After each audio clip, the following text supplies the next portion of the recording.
where we can have the sincerity to understand this point. You know that God is there, that God is real, and that God is coming in order to help us. That we begin to understand, we begin to search for God. And he says there's many, many different incarnations and many different forms of God. And yesterday he was talking about God sitting on the throne. Remember he used this expression, God sitting on the throne.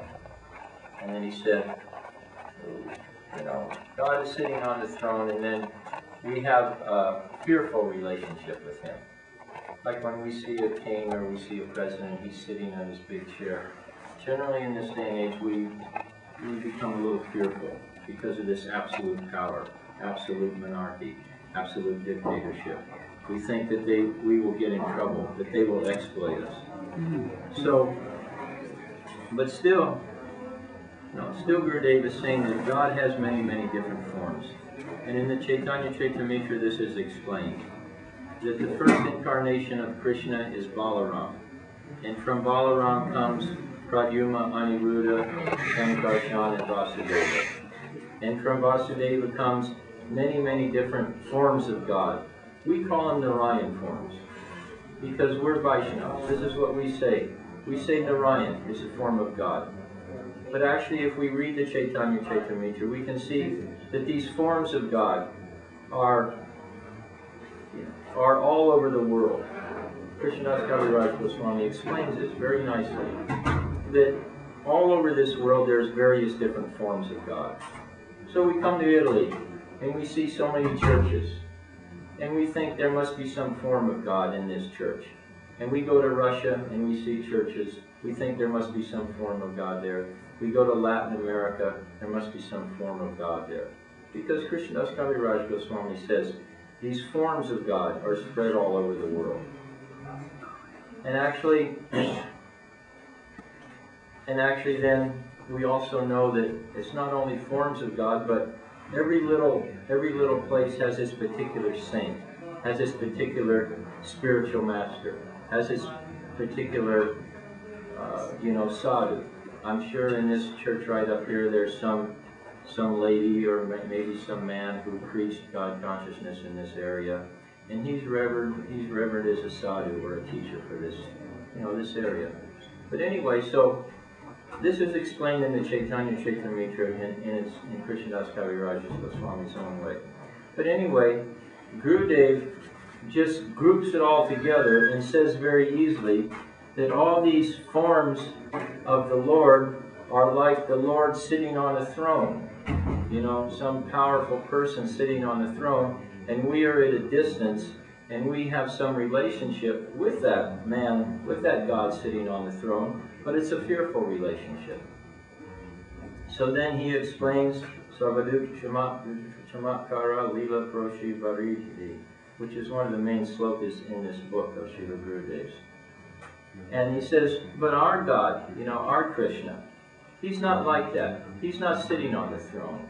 He's a type of God that we can have a very loving, very personal, very charming, very beautiful relationship with. And then he says this his own way. I can never repeat what Gurudev says because he's a poet. He's a transcendental poet. Srila Prabhupada said that. He's a transcendental humorist, he's a transcendental poet. And he describes very beautifully about this loving relationship with God. Sometimes he says, you can play football with our God. And what did he say yesterday? I can't remember exactly. He gave something up. You can play with our God. He talked about relations. You can be a friend of our God. You can be a parent of our God. You can be a servant of our God. You can have a relationship with friendship. Many, these 5 principal relationships. So, in other words, we're supposed to see, yes, Krishna is this type of God. And the other type of God is sitting on the throne. So, the choice is ours. We have this choice. And then if we can believe this, if we can say, yes, let me try to establish this relationship with this God. Let me try to establish some friendly, loving, charming, beautiful relationship with this God. Then the question is, how do we establish this relationship? It's like if we have a friend, this friend is very popular. It's not always so easy just to go up and approach that friend and become his friend. Usually it's better if we go through something. So that's why we say it's necessary to go through the devotees, through the Vaishnavas. And we have to have faith of who's actually a devotee and who's actually a Vaishnava.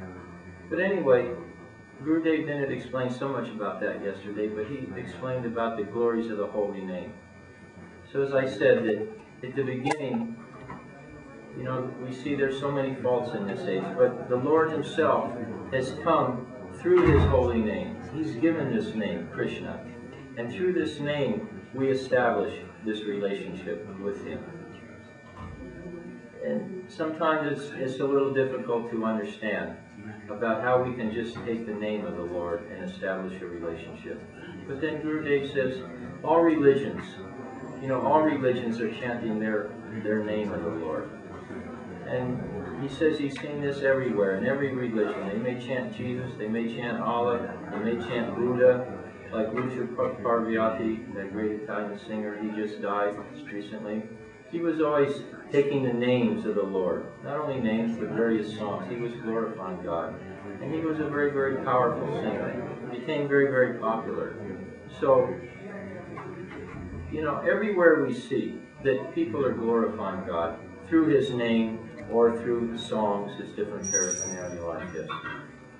So Srila Gurudev says that this was the special mercy of the Lord in this day and age. That simply he has come in the form of his holy name. Maybe we can't see Krishna. Krishna doesn't come. We don't see Krishna walking. Like the question last night about the Satbhuja form of Mahaprabhu and Puri. Okay, these Mahaprabhu showed this very wonderful form to Sarvabhauma Bhattacharya. But that's something that only advanced devotees can see. We can't see these different forms of God. But yet, we can experience God through that transcendental sound vibration, through that holy name. And this was this is the Lord's great mercy for this day and age.